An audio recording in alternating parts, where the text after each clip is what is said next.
Hello everyone, அனைவருக்கும் இனிய சுதந்திர தின நல்வாழ்த்துக்கள்.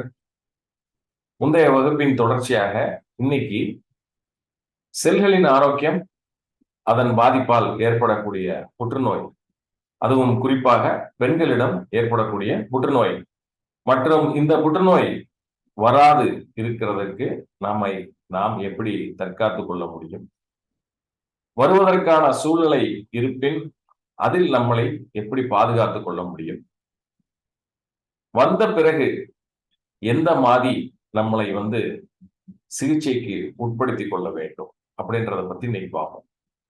ஸோ முந்தைய வகுப்புல நான் தெளிவாக சொல்லியிருந்தேன், கேன்சர் அப்படின்னா என்ன, ஒரு ஆரோக்கியமான செல் எப்படி தன் நிலை கட்டுப்பாட்டை இழந்து அளவுக்கு அதிகமாக இனப்பெருக்கத்தை செய்து இறக்காமல், சரிங்களா, உடலுக்கு உள்ள ஒரு வளர்ச்சியாக தோன்றி டியூமர் அப்படின்ற ஒரு நிலையில இருந்து ஒரு பகுதியில் தோன்றக்கூடிய இந்த மாற்றி அமைக்கப்பட்ட உருமாற்றம் பெறப்பட்ட இந்த செல்கள், கேன்சர் செல்கள் மற்றொரு இடத்திற்கு இடம்பெயர்ந்து பிற இடங்களிலும் இதை பரப்புதல், மெட்டாஸ்டாசிஸ் அப்படின்ற ஒரு பகுதியை பற்றி நான் பேசியிருந்தேன். ஸோ இன்னைக்கு மிக முக்கியமாக இந்த கேன்சர் அப்படின்ற ஒரு கொடிய ஒரு நோய், இது தாக்கமாக செல்களில் ஏற்படுவதற்கு ஏன் பெண்கள் அளவுக்கு அதிகமாக ஆளாகிறார்கள் அப்படின்ற ஒரு விஷயத்தை பத்தி பார்ப்போம். ஸோ பொதுவாகவே பெண்களுக்கு ஏற்படக்கூடிய கேன்சர் அப்படின்னு சொல்லி பார்த்தீங்க அப்படின்னா, முதலாவதாக இருக்கக்கூடியது கர்ப்பப்பை புற்றுநோய். அதுக்கு அடுத்து என்ன சொல்லுவாங்க அப்படின்னு சொல்லி பார்த்தீங்கன்னா, ஓவரிஸ் அப்படின்னு சொல்லக்கூடிய அந்த கருமுட்டையை உருவாக்கக்கூடிய அந்த ஒரு உறுப்பில் ஏற்படக்கூடியது ஒவாரியன் கேன்சர்னு சொல்லுவாங்க. அதுக்கு அடுத்து யூட்ரைன் கேன்சர், யூட்ரஸ்ல வரக்கூடிய கட்டிகள் நாளடைவில் அது கேன்சர் கட்டிகளாக மாறி கேன்சரை ஏற்படுத்தும்.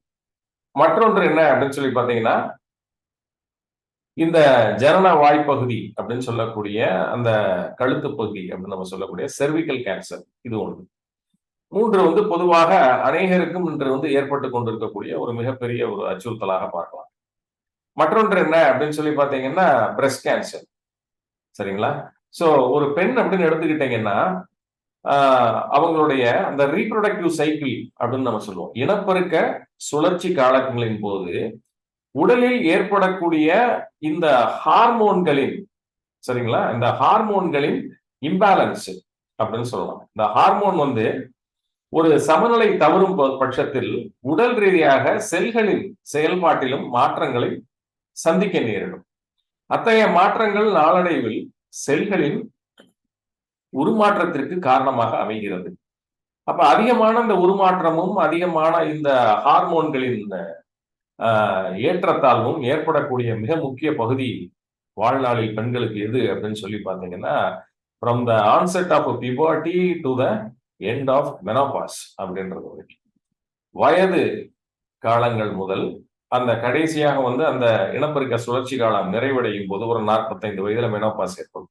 இதற்கு இடைப்பட்ட நேரத்தில் ஏற்படக்கூடிய இந்த ஹார்மோன்களின் ஏற்றத்தாழ்வு உடலில் இருக்கக்கூடிய மிகவும் முக்கியமாக அந்த இனப்பெருக்க உறுப்புகளில், ஜனன உறுப்புகளில் அநேகமாக வரும். இதுல அப்ப ஜனன உறுப்புகளில் இந்த கேன்சர்ஸ் வரும்போது இது அநேக நேரங்களில் கவனிக்கப்படாமலேயே விட்டுவிடப்படும்.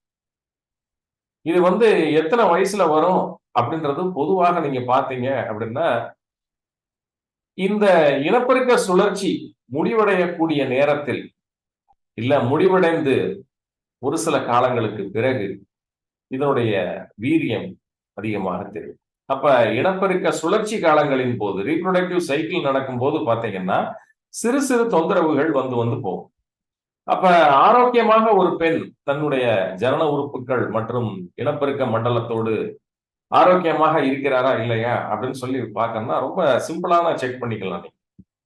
சிம்பிளான செக் அப்படின்னு சொல்லி பார்க்கும்போது, இந்த மென்ஸ்ட்ரல் சைக்கிள், மாதவிடாய், இந்த மாதவிடாய்ன்னு சொல்லக்கூடிய இந்த மென்ஸ்ட்ரல் சைக்கிள் சரியான நேரத்தில் நடைபெறுகிறதா அப்படின்றத பார்க்கணும். அதே மாதிரி இதனுடைய அளவுகோல் அப்படின்னு சொல்லக்கூடிய இதனுடைய டியூரேஷன், அப்ப மென்ஸ்ட்ரல் சைக்கிள் மந்த்லி பேசிஸ், மாதம் இந்த மாதவிடாய் சரியான நேரத்தில் வருகிறதா அப்படின்றத ஒண்ணு பார்க்கணும். ரெண்டாவது, இந்த மென்ஸ்ட்ரல் சைக்கிள் இதனுடைய டியூரேஷன், சரிங்களா, இதனுடைய டியூரேஷன் சரியாக இருக்கிறதா அப்படின்னு பார்க்கிறேன். அப்ப 3 முதல் 5 நாட்கள் வரை உதிரப்போக்கு அப்படின்னு சொல்லுவாங்க மென்ஸ்ட்ரேஷன். சோ இதை தாண்டி ஒரு சிலருக்கு பாத்தீங்கன்னா 10 நாள் போறது, 15 நாள் போறது, 1 மாசம் போறது, இந்த மாதிரி அளவுக்கு அதிகமான, சரிங்களா, இரத்தப்போக்கு ஏற்படுது அப்படின்னா அவர்களுடைய அந்த இனப்பெருக்க மண்டலம் அப்படின்னு நம்ம சொல்லக்கூடிய இந்த ஜனன உறுப்புகள் தொடர்பில் இருக்கக்கூடிய இந்த இனப்பெருக்க சுழற்சி மண்டலமானது ஏதோ ஒரு வகையில் இந்த ஹார்மோன்களின் சமநிலை தவறியதால் பாதிப்புக்கு உள்ளாகி இருக்கிறது அப்படின்றத குறிக்கக்கூடியதுதான் இது. அப்ப இந்த ஹார்மோன்கள் அப்படின்னு சொல்லி பார்க்கும்போது இது ஏன் பாதிப்படைகிறது, ஹார்மோன்கள் ஏன் அதனுடைய சமவீத அளவில் குறைபாடை சந்திக்கிறது அப்படின்னு சொல்லி பார்த்தீங்கன்னா 2 விஷயம் தான். ஒன்று, போதுமான அளவுக்கு போஷாக்கான போதுமான அளவு சரிவிகித அளவுல உணவை நாம் எடுத்துக்கொள்ளலாம். அப்ப சரிவிகித உணவு அப்படின்னு சொல்லி பார்த்தோம்னா, நான் முந்தைய வகுப்புல நான் ஏற்கனவே சொல்லியிருக்கேன். சரிவிகித உணவு அப்படின்றது என்ன அப்படின்னா, புரதம் கண்டிப்பாக தேவை. இந்த இனப்பெருக்க சுழற்சி காலங்கள்ல பெண்களுக்கு புரதம் தேவை. அப்ப புரதம்ன்றது தவிர்க்க முடியாத ஒரு அத்தியாவசியமான ஒரு உணவு, நம் உணவுப் பொருள்ல இருக்கக்கூடிய ஒரு நியூட்ரியன்ட் அது. புரதத்திற்கு அடுத்ததாக நான் ஏற்கனவே சொல்லியிருக்கேன், நமக்கு தேவை மாவுச்சத்து, கார்போஹைட்ரேட் அப்படின்றது ஒன்று தேவை. அந்த கார்போஹைட்ரேட்ன்றது நம்மளுடைய வேலை பளுவிற்கு ஏற்ற அளவுக்கு இருந்தா போதுமானது இந்த கார்போஹைட்ரேட். அப்ப எந்த மாதிரி கார்போஹைட்ரேட் நம்ம உடலில் நாம் சேர்த்துக் கொள்கின்றோம் அப்படின்றது மிக முக்கியமானது. அப்ப பொதுவாகவே இன்னைக்கு நம்ம உணவுல சேர்த்துட்டு இருக்கிறது அப்படின்னு சொல்லி பாத்தீங்கன்னா, மாவு பொருட்கள்ல மிக முக்கியமாக அரிசி. அரிசியைத்தான் காலையில வேக வச்சு இட்லியாவோ தோசையாவோ சாப்பிடுறோம், மதியத்துக்கு சாதம் சாப்பிடுறோம், நைட்டுக்கும் அதே இட்லியோ தோசையோ வச்சு சாப்பிடுறோம். இப்ப நான் ஏற்கனவே சொல்லியிருந்தேன் முந்தைய வகுப்புல, எவ்வளவுக்கு எவ்வளவு கார்போஹைட்ரேட் அப்படின்னு சொல்லக்கூடிய இந்த செறிவூட்டல் செய்யப்பட்ட வேதியியல் மாற்றங்களுக்கு உட்படுத்தப்பட்ட இந்த அரிசிகளை நாம் மாவாகவும் அரிசியை வேக வைத்து அதை சாதமாகவும் ஆக்கி நம்ம சாப்பிடுறோமோ அந்த அளவுக்கு நம்மளுடைய ஆக்சிஜனேற்றம் அப்படின்றது உடலில் அதிகரிக்கும், ஆக்சிடேஷன். அதுதான் ஆக்சிடேட்டிவ் ஸ்ட்ரெஸ் அப்படின்ற ஒரு இதுக்குள்ள நம்ம செல்களை கொண்டு போகும். ஆக்சிடேட்டிவ் டேமேஜஸ், அதை தொடர்ந்து ஃப்ரீ ரேடிக்கல்ஸ் உடலில் அதிகமாக உருவாகுதல், சரிங்களா. போதுமான அளவுக்கு நாம் உணவில் காய்கறி மற்றும் பழங்களை சேர்த்துக் கொள்ளாததால் ஆன்டி ஆக்சிடென்ட்ஸ் அப்படின்ற இந்த கேன்சரை தடுக்கக்கூடிய ஒரு ஆற்றல் மிகுந்த இந்த ஆன்டி ஆக்சிடென்ட்ஸும் உடலில் கம்மியாகிறது. அப்ப முதல் காரணம் உணவு பற்றாக்குறை. உணவு பற்றாக்குறை இல்லை, நல்லாவே சாப்பிடுவாங்க, ஆனா அந்த உணவை சரிவிகித அளவில் எடுத்துக்கொள்ள தவறுதல் மிக முக்கிய காரணம். அப்ப புரதம் அப்படின்றது அத்தியாவசியம் இந்த இனப்பெருக்க சுழற்சி காலங்களில். புரதத்துக்கு அடுத்து மாவு பொருள். மாவு பொருள்ன்றது எந்த விதமான மாவை நாம் பயன்படுத்துகிறோம், அதைத்தான் நம்மளுடைய இயற்கை இந்த வகுப்புல இயற்கை சிகிச்சை வகுப்புல நம்ம சொல்லிக் கொடுக்கிறோம், சரிங்களா. சோ மாவு பொருட்களுடைய அளவீடு என்னவாக இருக்க வேண்டும், எப்பொழுதெல்லாம் நாம் அதை எடுத்துக்கொள்ளலாம், எப்போதெல்லாம் அதை நாம் தவிர்க்க வேண்டும் அப்படின்ற ஒரு சில முறைகள்லாம் இருக்கு. இது ஒரு விஷயம். இன்னைக்கு இந்த டயட் சார்ட்ல நான் சொல்லுவேன் உங்களுக்கு எதாவது சாப்பிடலாம் அப்படின்றத பத்தி நான் சொல்றேன். 3வதாக இருக்கக்கூடியது கொழுப்பு. சோ கொழுப்பு அப்படின்னு எடுத்துக்கிட்டீங்கன்னா உடலுக்கு கொழுப்புன்றது அத்தியாவசியமானது. அப்ப இந்த கொழுப்பை மட்டுமே நம்ம எடுத்துக்கிட்டு இருந்து இந்த கொழுப்பு முறையாக இது வளர்ச்சிதை மாற்றத்திற்கு உட்படுத்தப்படவில்லை அப்படின்னா இது ஒரு தேவையற்ற ஒரு கழிவாக சென்று உடலில் இருக்கக்கூடிய செல்களில் சென்று அடைத்து அதை செயல்பட விடாமல் தடுத்து விடும். அப்ப கொழுப்புன்றது நல்ல விஷயம். அந்த கொழுப்பை முறையாக நாம் பயன்படுத்துவதற்கு உடலில் போதுமான அளவு இயக்கங்களை நாம் உறுதியாக கொடுப்போமே ஆனால் இந்த கொழுப்பு உடலுக்கு தேவையான, அதே சமயம் அத்தியாவசியமான விஷயம். இது 3. அதுக்கு அடுத்து நான் ஏற்கனவே சொன்ன மாதிரி விட்டமின்ஸ் அண்ட் மினரல்ஸ் அப்படின்னு சொல்லக்கூடிய தாது உப்புக்களும் மற்றும் விட்டமின்களும். இதுதான் ஒரு செல்லினுடைய திறவுகோல். அதாவது ஒரு சாவி மாதிரி சொன்னேன். ஒரு பூட்டுக்கு சாவி எவ்வளவு முக்கியமோ அது மாதிரி ஒரு செல்லுக்கு இந்த விட்டமினும் மினரலும் ரொம்ப ரொம்ப முக்கியமானது. அப்ப இந்த மாதிரி ஒரு சரிவிகித உணவை நாம் எடுத்துக்கொள்ளாத காரணம் உடல்ல இருக்கக்கூடிய செல்கள் இயக்க கோளாறுகளில் சந்திக்க நேரிடும். அப்ப அடுத்த லெவல்ல என்ன ஆகும் அப்படின்னு சொல்லி பாத்தீங்கன்னா ஆக்சிடேட்டிவ் ஸ்ட்ரெஸ் அப்படின்னு சொல்லக்கூடிய இந்த செல்கள் ஒரு அழுத்தத்திற்கு ஆளாக நேரிடும். இது ஒரு காரணம். மற்றொரு காரணம் என்ன அப்படின்னு சொல்லி பாத்தீங்கன்னா நம்மளுடைய மனது இல்லையா, நம்மளுடைய எண்ணங்கள், எதிர்மறை எண்ணங்கள் இல்லையா, எப்ப பார்த்தாலும் நெகட்டிவா நினைக்கிறது, நெகட்டிவிட்டி, மனோ ரீதியாக ஏற்படக்கூடிய கவலைகள், அச்சங்கள், துக்கங்கள், துயரங்கள், இது எல்லாமே என்ன ஆகும், ஒரு சில மூட் ஸ்விங்ஸை கொண்டு வரும். இதன் காரணமாக நம் உடலில் என்ன ஆகும், இந்த ஹார்மோன்கள் ஏற்றத்தாழ்வை சந்திக்கும். ரொம்ப வருத்தப்படுறீங்க, வேதனைப்படுறீங்க, துக்கப்படுறீங்க அப்படின்னா உங்களுடைய தைராய்டு கிளாண்ட் அந்த இடத்துல பாதிப்படையும். ரொம்ப பயப்படுறீங்க, அதே சமயம் ஏதோ ஒரு கடுமையான மன உளைச்சலுக்கு ஆளாகி ரொம்ப காலம் மன உளைச்சல்லையே இருக்கிறீங்க, உங்களுடைய அட்ரினல் கிளாண்ட் பாதிப்பு. சரிங்களா? எப்பொழுதுமே நீங்க கவலையை சுமந்துகிட்டே இருக்கிறீங்க, எப்பவுமே ஏதாவது ஒரு கஷ்டத்தை மனதுக்குள்ளேயே நீங்க திரும்ப திரும்ப அசை போட்டுக்கிட்டே இருக்கிறீங்க அப்படின்னா உங்களுடைய கணையம் அப்படின்னு சொல்லக்கூடிய பான்கிரியாஸ் பாதிப்படை. இன்னைக்கு அநேக பேருக்கு இருக்கக்கூடிய நோய்கள் எடுத்து பார்த்துக்கிட்டீங்க அப்படின்னா இந்த இனப்பெருக்க சுழற்சி காலங்களில் இருக்கக்கூடிய அனைத்து பெண்களுக்கும் 3/4 பேருக்கு ஒண்ணு தைராய்டு பிரச்சனை இருக்கும், இல்ல டயபெட்டிஸ் இருக்கும் இல்லைங்களா, இல்ல அப்படின்னா பெண்களுக்கு இந்த அட்ரினல் இன்சபிஷியன்சி அப்படின்னு நம்ம சொல்லக்கூடிய இந்த அட்ரினல் கிளாண்ட் இதனுடைய பாதிப்பு பெரிய அளவு இருக்காது. ஆனா இந்த யூட்ரஸ்லயும் சரி, அதே சமயம் செர்விக்ஸ்லயும் சரி, ஓவரிஸ்லயும் சரி என்ன சொல்லுவாங்க, பிசிஓடி அப்படின்ற ஒரு விஷயத்த சொல்லுவாங்க. பாலிசிஸ்டிக் ஒவாரியன் சிண்ட்ரோம்னு சொல்லுவாங்க, பாலிசிஸ்டிக் ஒவாரியன் டிசீஸ் அப்படின்னு சொல்லுவாங்க, பிசிஓஎஸ் சொல்லுவாங்க. சரிங்களா? பாலிசிஸ்டிக் அப்படின்னா சிஸ்ட்னா சின்ன சின்ன நீர் கட்டிகள் மாதிரி, பாலிப்ஸ் நீர்க்கட்டிகள். அப்ப நீர்க்கட்டிகளா இருக்கும், மியூக்கஸ் உள்ள சுரக்கக்கூடிய அந்த திரவம், செர்விக்ஸ்ல சுரக்கக்கூடிய திரவம் அந்த செல்களுக்குள்ள அடைபட்டு வெளியில வர முடியாம நெபோத்தியன் சிஸ்ட் அப்படின்ற ஒண்ணு ஃபார்ம் ஆகும்னு நான் சொன்னேன். யூட்ரஸ்லயும் பாத்தீங்கன்னா நிறைய நீர்க்கட்டிகள் மாதிரி கட்டிகளா வரும். இந்த கட்டிகள் எல்லாமே ஏன் வந்துச்சு, மிக முக்கியமாக பாத்தீங்கன்னா சரியான செயல்பாடை அது செய்ய முடியாதனால கட்டிகள் உள்ளே கொஞ்சம் கொஞ்சமா கிளம்புது. முதல் சிங்கிள் சிஸ்டன் வாங்க, அப்புறம் மல்டிபிள் சிஸ்ட், பாலிசிஸ்டிக் ஓவாரியன் சிண்ட்ரோம், இது எல்லாமே வரும். அப்ப பிசிஓடி இருக்கிறதுனால தான் உங்களுக்கு இந்த இர்ரெகுலர் பீரியட்ஸ் இருக்கு, பீரியட்ஸ் அப்ப வலி இருக்கு, டிஸ்மெனோரியா அப்படின்லாம் சொல்லுவாங்க. பட் இது வர்றதுக்கு அடிப்படை காரணம் என்ன அப்படின்னா, அடிப்படையாக நியூட்ரிஷன் அப்படின்னு சொல்லக்கூடிய சரிவிகித உணவு பற்றாக்குறை காரணமாகத்தான் வந்தது. இப்ப உணவு சரியாக இல்லை அப்படின்னா உங்களுக்கு உணர்வும் சரியாக இருக்காது. அப்ப சரிவிகித உணவு நீங்க எடுத்துக்கல அப்படின்னா உங்களுடைய நடத்தை விதிகள் அப்படியே மாறுபடும். கோபப்படுவீங்க, துக்கப்படுவீங்க, துயரப்படுவீங்க இல்லையா? சந்தோஷம் அப்படின்ற ஒரு விஷயம் ரொம்ப ரேரா தோன்றக்கூடிய ஒன்றாக இருக்கும். காரணம் என்ன? உணவு மிக முக்கிய ஒரு பங்கை வகிக்கிறது. எங்க அப்படின்னா நம்முடைய உணர்வு நிலைகளில். அடுத்ததாக நாம் வாழ்க்கையில் நாம் சந்திக்கக்கூடிய அனைத்து விஷயங்களையுமே நாம் நேர்மறையாக எடுத்துக்கொள்ள பழகிக் கொள்ள வேண்டும். இது எல்லாமே சரியா இருந்தா ஹார்மோனல் பேலன்ஸ் அப்படின்றது உடலில் செயல்படும்.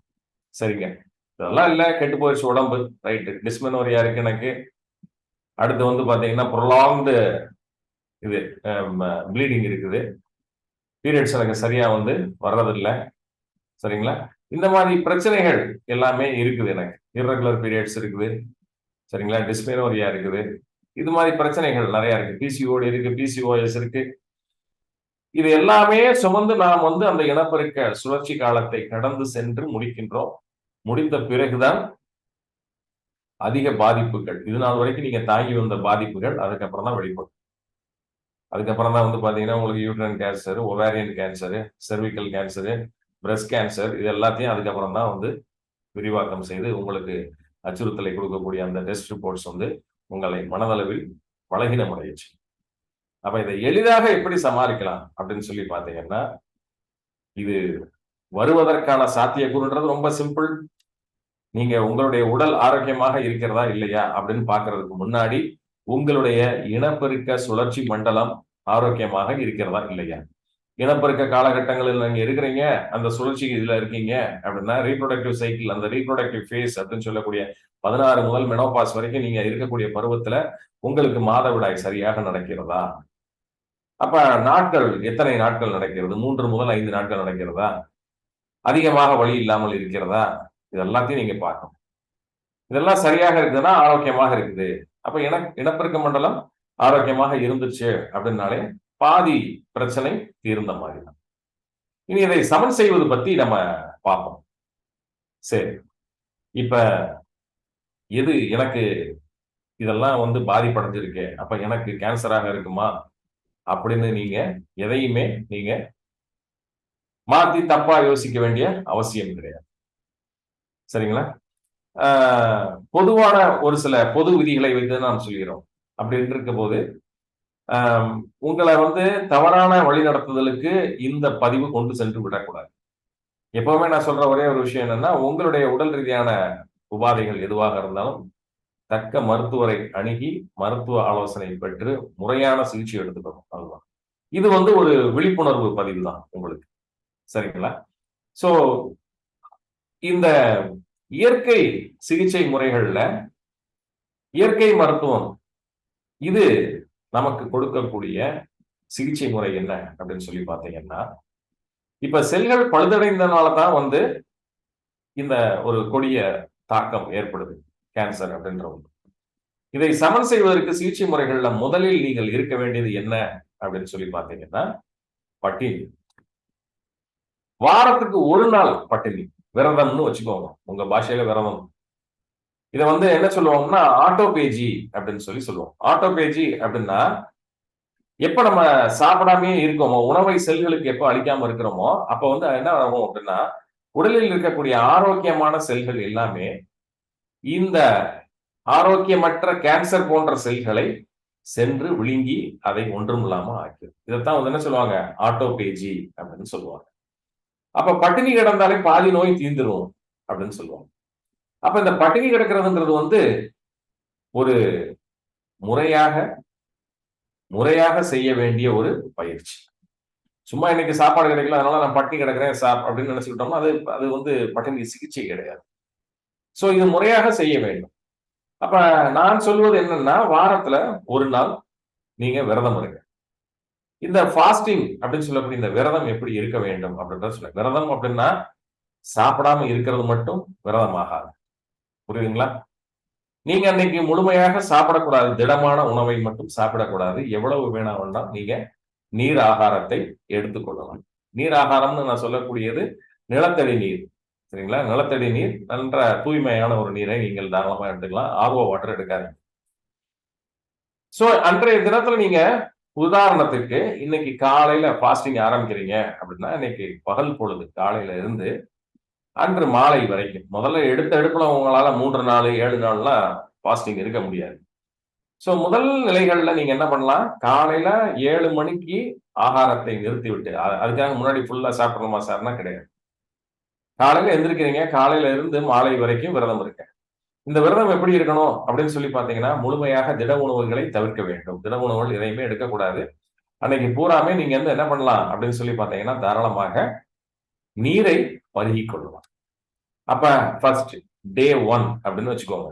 இந்த சிகிச்சையை நீங்க உங்க உடலுக்கு அளிப்பதற்கு முன், உங்கள் உடலை நீங்கள் தயார் செய்து கொள்வதற்கான முதல் கட்டம் இதுதான். அப்ப டே 1ல என்ன பண்றீங்க அப்படின்னா, விரதம் இருத்தல்.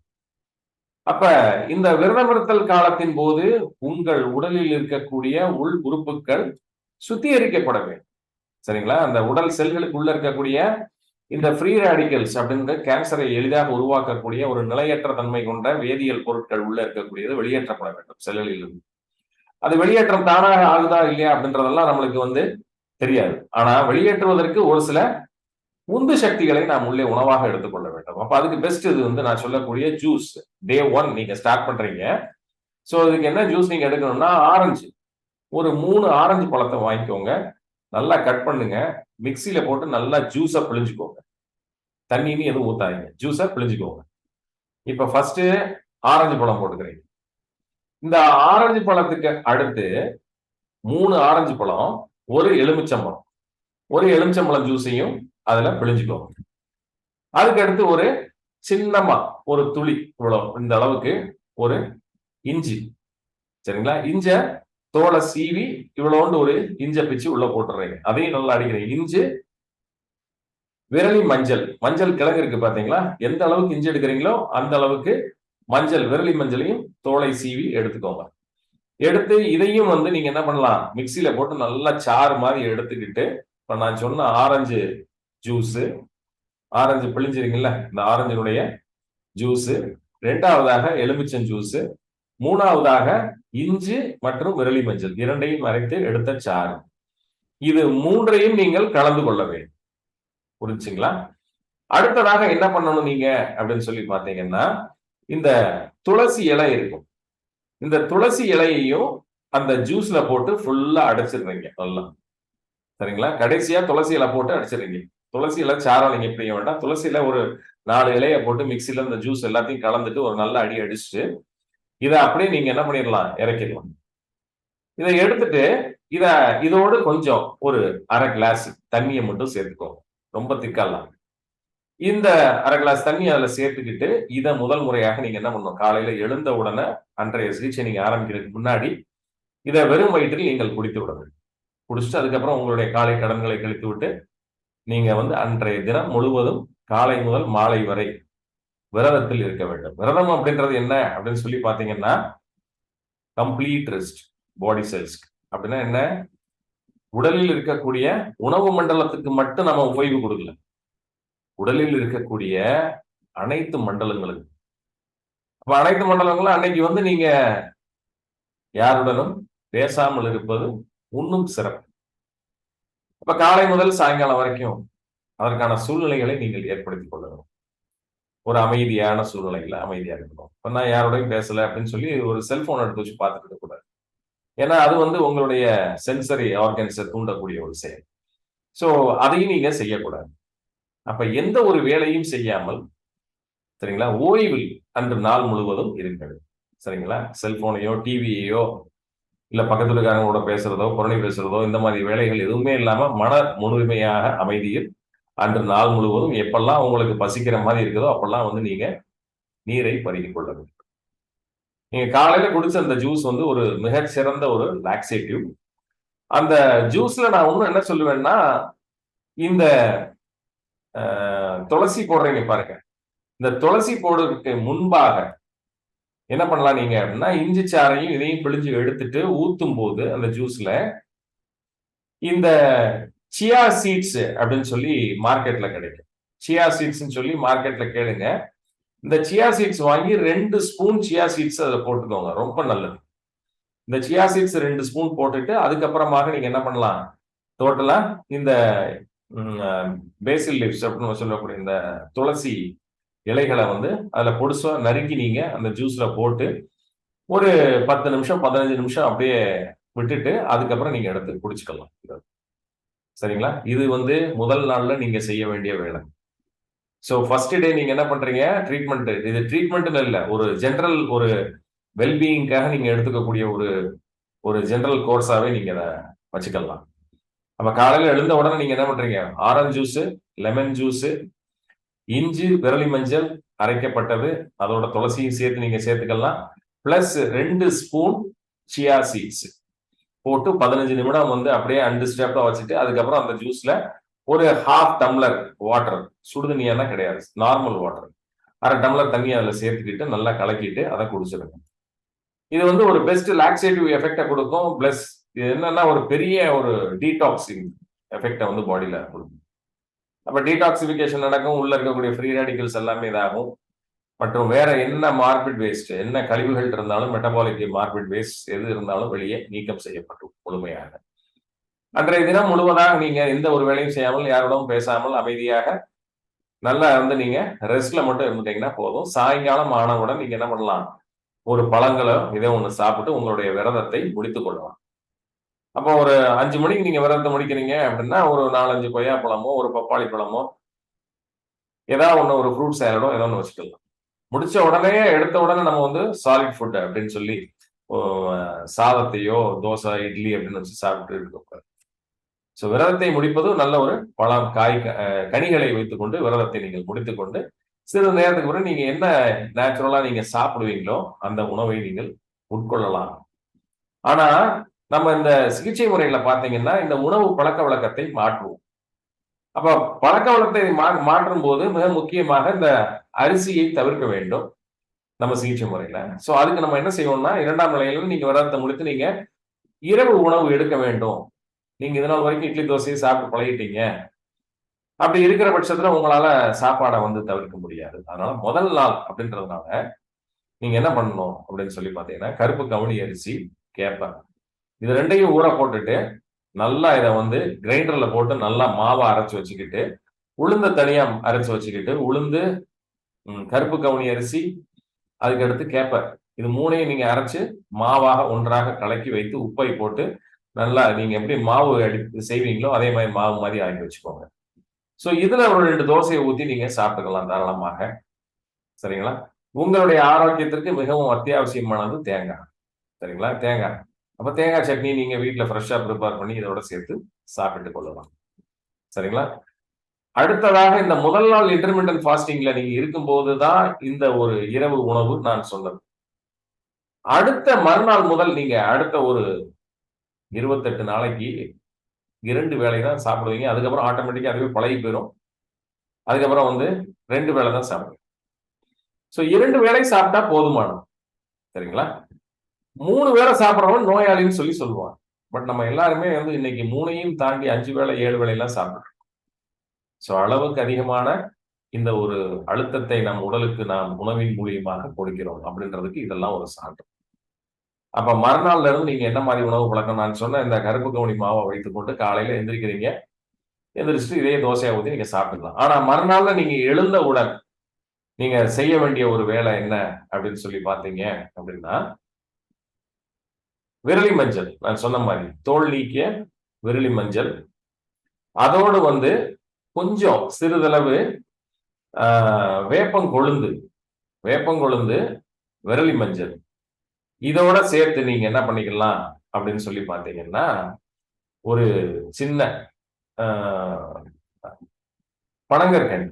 பனங்கற்கண்டு ஒரு 2 துளி அதுல சேர்த்துக்கிட்டு, ஏன்னா இஞ்சி ரொம்ப காரமா இருக்கும். பனங்கற்கண்டையும் சேர்த்துக்கோங்க. வேப்பங்கொழுந்து, இஞ்சி, கொஞ்சோண்டு பனங்கற்கண்டு. வாயில போட்டு நல்லா உமிழ்நீர்ல நல்லா அத மென்னு முழுங்கிருங்க காலையில எழுந்த உடனே. டீ, காஃபி, பால் இதெல்லாம் குடிச்சிட்டு இருந்தீங்கன்னா, இத கொஞ்ச காலத்துக்கு நிறுத்தி வையுங்க. இத நிறுத்தி வச்சுட்டு, காலையில எழுந்த உடனே இத நீங்க சாப்பிடுறீங்க வெறும் வயித்துல. சாப்பிட்டு முடித்தவுடன், நீங்க முதல் நாள்ல குடிச்சீங்கல்ல அந்த ஜூஸ், அதே ஜூஸ போட்டு திருப்பி குடிச்சுக்கோங்க. நீங்க காலையில இது நாள் வரைக்கும் நீங்க டீ குடிச்ச பழக்கம் இருந்தால், அதற்கு பதிலாக இந்த ஆரஞ்சு, எலுமிச்சை, இஞ்சி, மஞ்சள், துளசி, அப்புறம் சியா சீட்ஸ் இது கலந்த அந்த ஜூஸ வெறும் வயிற்றில காலையில குடித்துக் கொள்ளுங்க. பின்பு காலை ஆகாரமாக நீங்க அந்த நான் சொன்ன அந்த கருப்பு கவுனியில செய்த மாவை வைத்து நீங்கள் தோசை ஊத்தி சாப்பிடலாம்.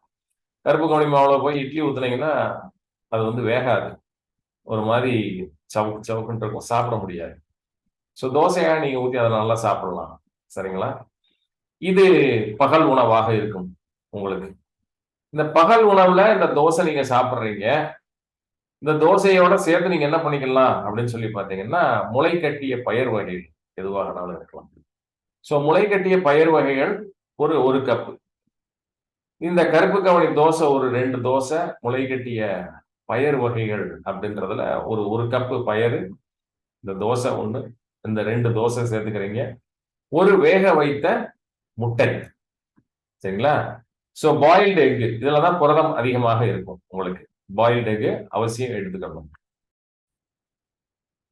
அடுத்ததாக நண்பகல் ஒரு 11 மணி போல நல்ல ஒரு எலுமிச்சம்பழத்த நல்லா நறுக்கி, அத ஃபுல்லா பிழிஞ்சு, எலுமிச்சம்பழத்தோட நீங்க வந்து நாட்டு சர்க்கரையையோ, இல்ல அப்படின்னா பனங்கற்கண்டையோ நல்லா கலக்கி, வெள்ளை சர்க்கரை சேர்க்கக்கூடாது. இத வந்து நீங்க ஜூஸா வந்து குடிச்சுக்கலாம். நண்பகல் ஒரு 11 மணிக்கு. அடுத்து மதிய வேளை வரும்போது, இதுநாள் வரைக்கும் நீங்க சமையலுக்கு பயன்படுத்தி வந்த அந்த சாதாரண அந்த பொன்னி இந்த மாரி அரிசிகளுக்கு பதிலாக நீங்க என்ன பண்ணலாம் அப்படின்னு சொல்லி பார்த்தீங்கன்னா, மாற்று அரிசியை பயன்படுத்தலாம். மாற்று அரிசின்றது நம்ம பாரம்பரிய அரிசி வகைகள்ல தான் பல அரிசிகள் இருக்குது. உங்களுக்கே தெரியும். அதுல மூங்கில் அரிசி ரொம்ப நல்லது. மாப்பிள்ளை சம்பா நல்ல அரிசி. வரகரிசி சரிங்களா? இந்த மாதிரி அரிசி வகைகள்ல மாப்பிள்ளை சம்பா எளிதாக வந்து உங்களுக்கு வேக வைத்து சாதமாக நீங்கள் செய்ய முடியும் எளிதாக. வரகரிசினா வந்து ரொம்ப கெட்டியாயிரும். கொஞ்சம் சிரமமா இருக்கும். அப்ப மாப்பிள்ளை சம்பா அரிசி நீங்கள் வாங்கலாம். மூங்கில் அரிசி நீங்க வாங்கலாம். அடுத்து மட்டை அரிசின்னு இருக்கும். இது எல்லாமே நீங்க உணவுக்கு பயன்படுத்தலாம். அப்ப மதிய உணவு அப்படின்றது எவ்வளவு அப்படின்னு சொல்லி பாத்தீங்கன்னா 1 கப் ரைஸ் தான் உங்களுக்கு. இந்த ஒரே 1 கப் ரைஸ். இந்த 1 கப் ரைஸுக்கு நீங்க சாம்பாரோ என்னன்னாலும் நீங்க வச்சுக்கோங்க. அதை பத்தி பிரச்சனை கிடையாது. ஆனா சேர்க்க வேண்டிய தினம் மதிய உணவில் நீங்கள் சேர்க்க வேண்டிய காய் என்னன்றதை நான் சொல்றேன். ஒரு நாளைக்கு காலிஃபிளவர் கண்டிப்பாக. காலிஃபிளவரை மசால் போட்டு நல்லா போட்டு வறுக்கக்கூடாது. ஹாஃப் பேக்டு இட்லி தட்டுல வச்சு அதை வந்து பாதி தான் அவிக்கணும். ஃபுல்லா அவிச்சிடக்கூடாது. காலிஃபிளவரை பாதி அவித்து அதுல கொஞ்சம் லேசா நீங்க என்ன பண்ணலாம், பிளாக் பெப்பரை கொஞ்சம் தூவி விட்டுக்கலாம். அதுல பெப்பரையும் கொஞ்சம் உப்பு, கல் உப்பு நல்லா தூள் பண்ணி வச்சுக்கிட்டு அதை லேசா தூவி விட்டுக்கிட்டு இதை வந்து சாப்பிடுவதற்கு நீங்க கொடுங்க. மிச்சப்படி என்ன பண்ணலாம் நீங்க அப்படின்னு சொல்லி பாத்தீங்கன்னா, வேற காய்கறிகள் உங்களுக்கு பிடித்தமான காய்கறிகள் எதுவாக இருந்தாலும் அதுல மிக முக்கியமாக கீரை சேர்த்துக்கலாம். கீரையை வந்து டெய்லி நீங்க சேர்க்க வேண்டியதில்லை. வாரத்துல 2 நாள் கீரை எடுத்துக்கோங்க, போதுமானது. அப்ப இந்த ஒரு நாளைக்கு வந்து காலிஃபிளவர் வேக வைத்து அதை காயாக நல்ல ஒரு பவுல் நிறைய காலிஃபிளவர், ஒரு பவுல் நிறைய சாதம் அப்படின்னா ஒரு பவுல் நிறைய காலிஃபிளவர் வச்சுக்கோங்க. அதுக்கடுத்து உங்களுக்கு கீரை எடுத்து வச்சுக்கோங்க, நல்லா பாயில் பண்ண. பாயில் எதுவுமே வந்து ஆயில்ல ஃப்ரை பண்ணி இது பண்ணாம பாயில் பண்ண கீரை, கடைஞ்ச கீரை அப்படின்னு சொல்லுவாங்கல்ல, இந்த கீரையை பயன்படுத்திக்கலாம் நீங்க உணவு, மதிய உணவுக்கு கீரை. அதுக்கடுத்து காய்கறிகள்ல உங்களுக்கு தேவையான காய்கறிகள், பிடித்த காய்கறிகள் எதுவாக இருந்தாலும் நீங்க தாராளமாக பச்சை காய்கறிகள் பயன்படுத்திக் கொள்ளலாம். இந்த அடுத்த காலிஃபிளவர், ப்ராக்கோலி, முட்டைக்கோஸ், சரிங்களா? இது எல்லாத்தையும் நீங்க சேர்த்துக்கலாம். காளான் அத்தியாவசியமாக சேர்க்கணும். கேன்சர் செல்கள் எந்த மாதிரி கேன்சராக இருந்தாலும் அதை அழிக்கக்கூடிய ஒரு மிகப்பெரிய ஒரு சப்ஸ்டன்ஸ் வந்து காளான். அதனால நார்மலா மார்க்கெட்ல அவைலபிளா இருக்கக்கூடிய காளானே நீங்க வாங்கி என்ன பண்ணலாம், காளான் சூப் வச்சுக்கலாம். இல்ல காளானை பாயில் பண்ணி அதுல உப்பு, மஞ்சள், மசாலா அதெல்லாம் போட்டு நீங்க லைட்டா வச்சு காளானை வந்து மதிய உணவுக்கு வைத்துக் கொள்ளலாம். ஏன்னா காளான்ல தான் நான் சொன்ன அந்த புரதம் அதிகமாக இருக்கும், உங்க செல்களை வலுப்பெற செய்யக்கூடிய புரதம். அப்ப காளானை நீங்க உணவுல சேர்த்துக்கலாம். டெய்லி காளான் சேர்க்க வேண்டாம். வாரத்துல ஒரு 2 நாள் காளான் சேர்த்துக்கோங்க. மிச்சபடி கீரை அதே மாதிரி வாரத்துல 3 நாள் கீரை சேர்த்துக்கோங்க, மதிய உணவுக்கு மட்டும் நான் சொல்லக்கூடியது. அடுத்ததாக பாத்தீங்கன்னா முட்டைகோஸ். இந்த முட்டைகோசையும் வந்து வேக தான் வைக்கணும். முட்டைகோசை வேக வைக்கலனாலும் பரவாயில்ல, ஒரு சில நேரங்களில் நீங்க அதை சேலடாக சின்னமா பொடி பொடியா நறுக்கிக்கிட்டு அதுல எலுமிச்சையை பிழிஞ்சு விட்டுட்டு கொஞ்சோண்டு பெப்பர் அண்ட் சால்ட் ஆட் பண்ணிக்கிட்டு சாலட் மாதிரி நீங்க சாப்பிடலாம். ரொம்ப அருமையா. இது எல்லாமே வந்து பாத்தீங்கன்னா அதனுடைய நியூட்ரிட்டிவ் வேல்யூ லாஸ் ஆகாம அப்படியே உடலில் சென்று சாரக்கூடியது.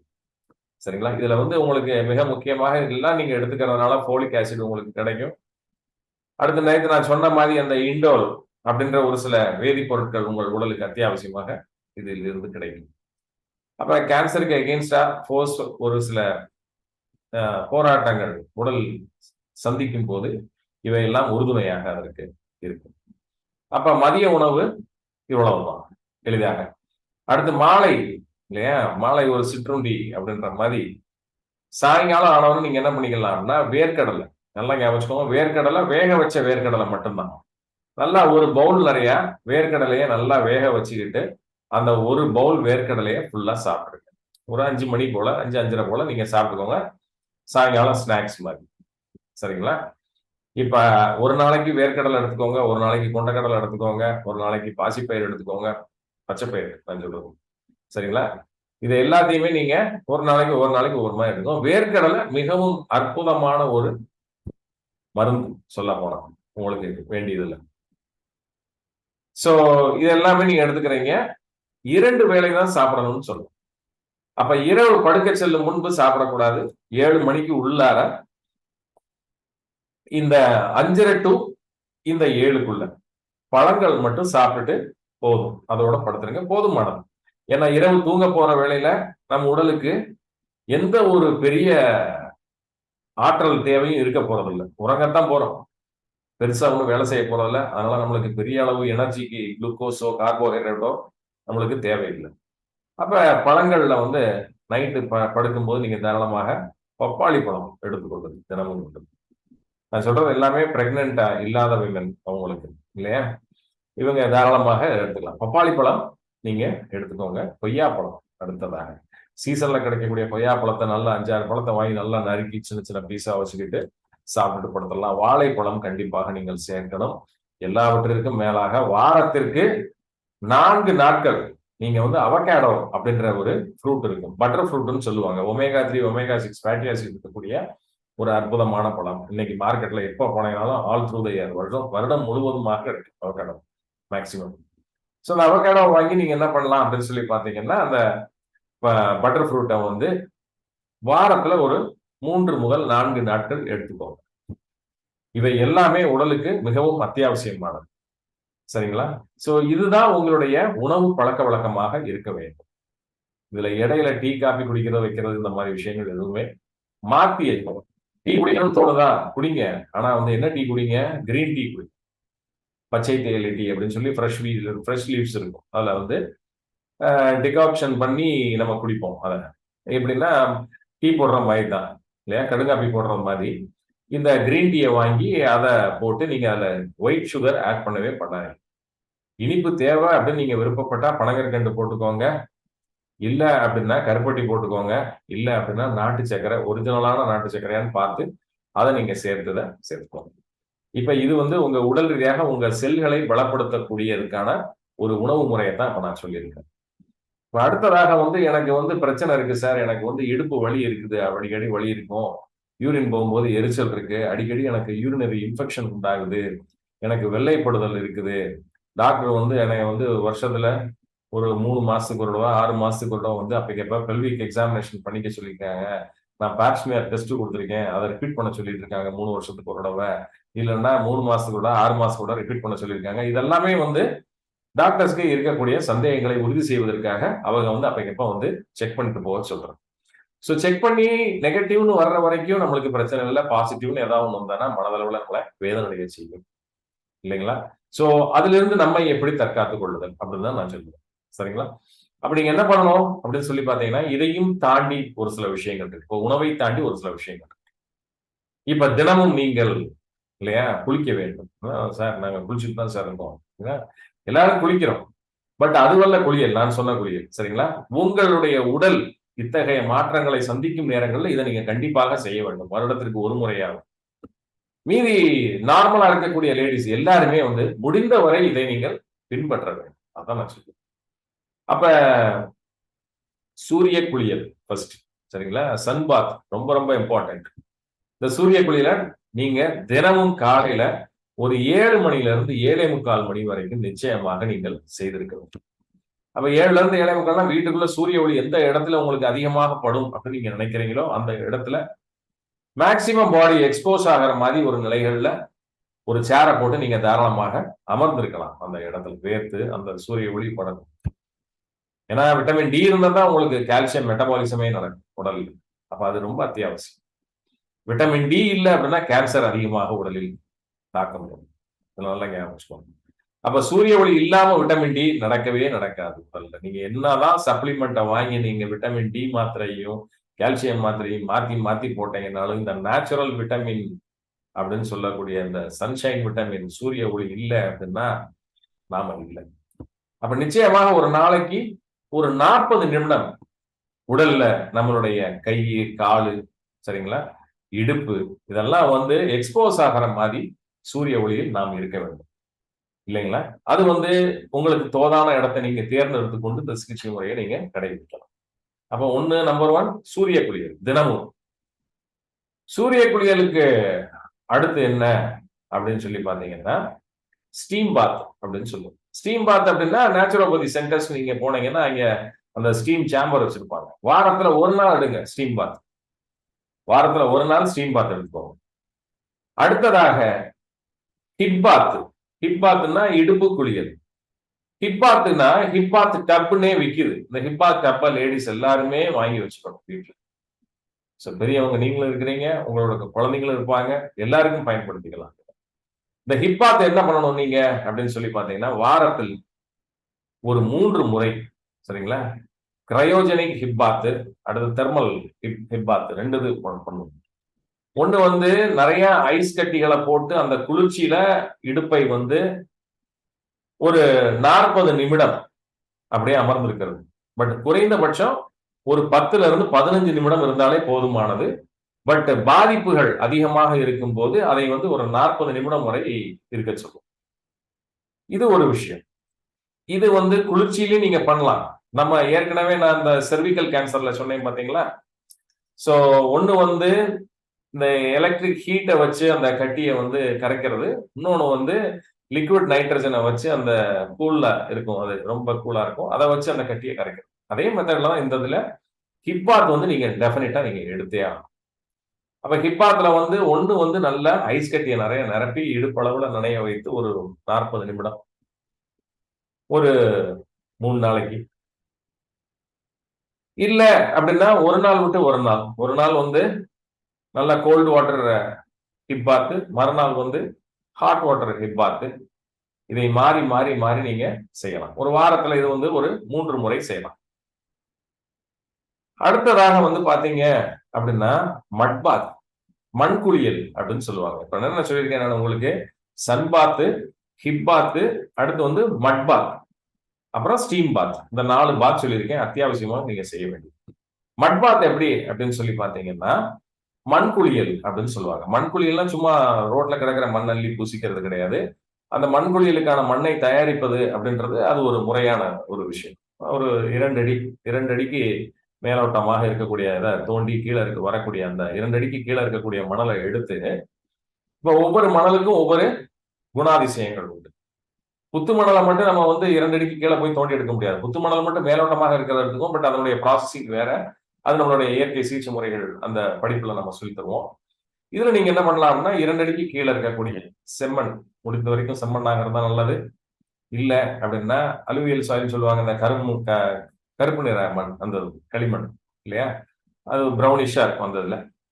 இதை 2 அடிக்கு கீழ இருக்கக்கூடியத நீங்க தோண்டி எடுத்து, போதுமான அளவுக்கு எடுத்துக்கிட்டு, இத நல்லா வந்து என்ன பண்ணணும் அப்படின்னு சொல்லி பார்த்தீங்கன்னா, தண்ணீல நல்லா அலசிட்டு, வெயில்ல காய போடணும் இந்த மண்ண. வெயில்ல காய போடும்போது தண்ணீல அலசுனீங்கன்னா, மண்ண எப்படி சார் அலச முடியும்னா, போதுமான அளவு தண்ணிக்குள்ள ம ம மண்ல தண்ணிய நீங்க ஊத்திட்டு நல்லா அலசிடுறீங்க. அலசிட்டு முடிஞ்ச வரைக்கும் அந்த தண்ணிய வடிகட்டிட்டு, அத வந்து என்ன பண்றீங்க, மொட்டை மாடியில கொண்டு போய் இந்த மணல வந்து ஒரு ஃப்ளெக்ஸோ ஏதோ ஒண்ண விரிச்சு அது மேல வந்து வெயில்ல பட்டு காயற மாரி நீங்க வச்சுடுறீங்க. இது ஒரு 3 நாள் வெயில்ல காய்ந்த பிறகு அந்த மண்ண எடுத்து நீங்க வந்து நல்லா ஜலிச்சுட்டு, அது நல்லா மென்மையான குறுமணலா வந்துரும். இப்ப ஜலிச்ச அந்த சாஃப்ட்டா இருக்கக்கூடிய சாண்ட மட்டும் எடுத்து ஸ்டோர் பண்ணி வச்சுக்கிறீங்க. ஸ்டோர் பண்ணி வச்சுக்கிட்டு, மெயினா உங்களுடைய பெல்விக் ரீஜன், அடிவயிறு பகுதி இருக்கு பார்த்தீங்களா? இந்த அடிவயிறு பகுதியில முழுசுமே நல்ல ஒரு மட் பேக்கிங் பண்ணிருங்க. கம்ப்ளீட்டாவே.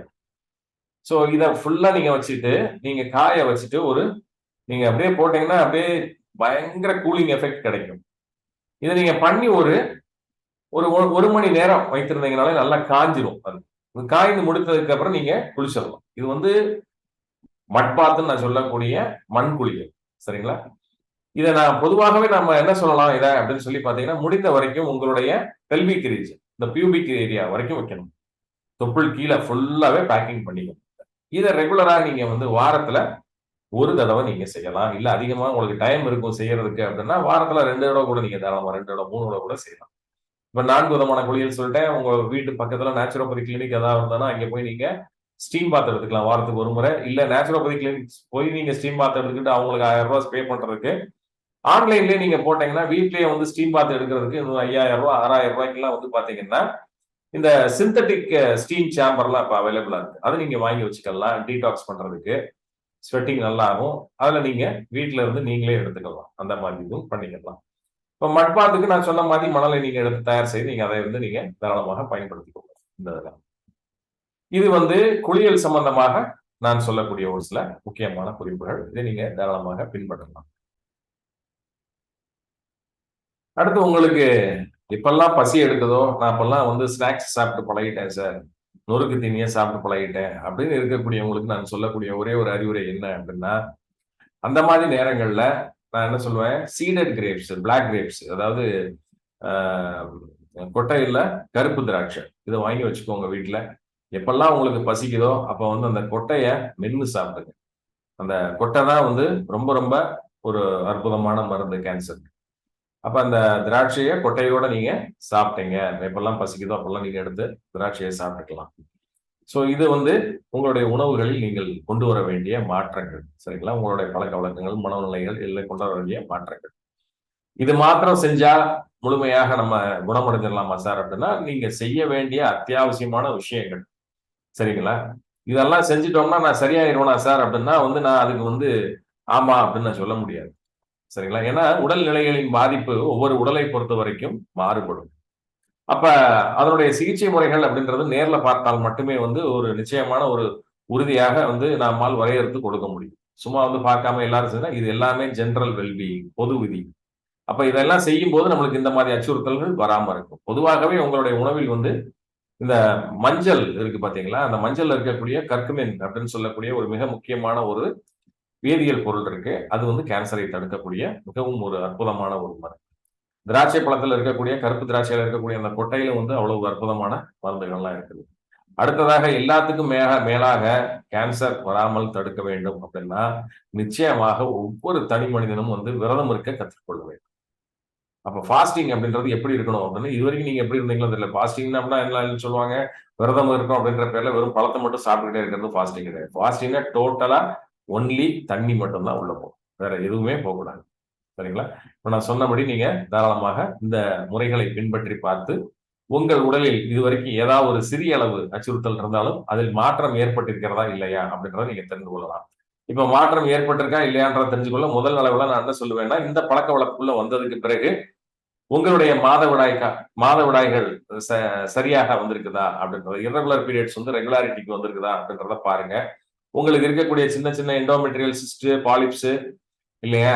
இந்த மாரி செர்விக்கல் நெபோத்தியன் சிஸ்ட்ஸ் இந்த இதெல்லாம் ரீஸ்கேன் பண்ணும்போது குறைந்திருக்கிறதா? இல்லையா? அப்படின்றத இத நீங்க தொடர்ச்சியாக ஒரு 48 நாள், ஒரு 2 மாதம் பண்ணி பார்த்துட்டு, அதற்கு பிறகு சோதித்து பார்த்தீங்கன்னா, இதுல நீங்க எந்த அளவுக்கு பலனடைந்திருக்கிறீர்கள், எந்த அளவுக்கு பலமடைந்திருக்கிறீர்கள் அப்படின்றத நிச்சயமாக உங்களுக்கால உணர முடியும். இதை நெறைய பேருக்கு நம்ம சொல்லியிருக்கோம். நெறைய பேர் இத செஞ்சிருக்காங்க. நெறைய பேர் பலனடைந்திருக்கிறார்கள். சோ இது எல்லாருக்கும் பயன்பெற வேண்டும் அப்படின்றதுக்காக தான் இந்த ஒரு இதை நாம் இன்று பதிவிட்டிருக்கிறோம். அனைவருக்கும் வணக்கம்.